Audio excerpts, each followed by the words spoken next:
তো হরে কৃষ্ণ জনগণ, কেমন আছো তোমরা? আশা করছি ভালো আছো, আমিও ভালো আছি। তা তোমরা ভাবছো আজকের ইন্ট্রোতেই চোখে চশমা লাগিয়ে, কাঁধে ব্যাগ নিয়ে, মাথাতে টুপি দিয়ে, সাদা ড্রেস পরে কোথাও নিশ্চয়ই বেরিয়ে পড়েছি। না না, কোথাও বেরোচ্ছি না, জাস্ট একটু কাজ আছে, সে কাজে যাচ্ছি।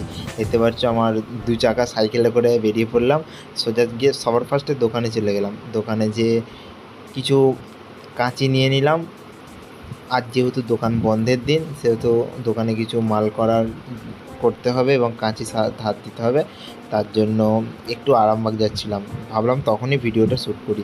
আর রাস্তায় দেখতেই পাচ্ছ কত জ্যাম। আর এই জ্যামকে আমি পাউরুটির সাথে পাইল করে খেয়ে নিলাম। মানে জ্যাম কাটিয়ে বেরিয়ে পড়লাম, বেরিয়ে পড়ে চলে গেছিলাম ধারের দোকানে কাঁচি ধার দিতে বা সান দিতে। যে একটু ওয়েট করার পরই কাঁচি কাকু সানিয়ে দিল। আর সব কিছু করেই খুব টায়ার্ড হয়ে গেছি, বাড়ি চলে এসেছি। দুপুর হয়ে গেছে।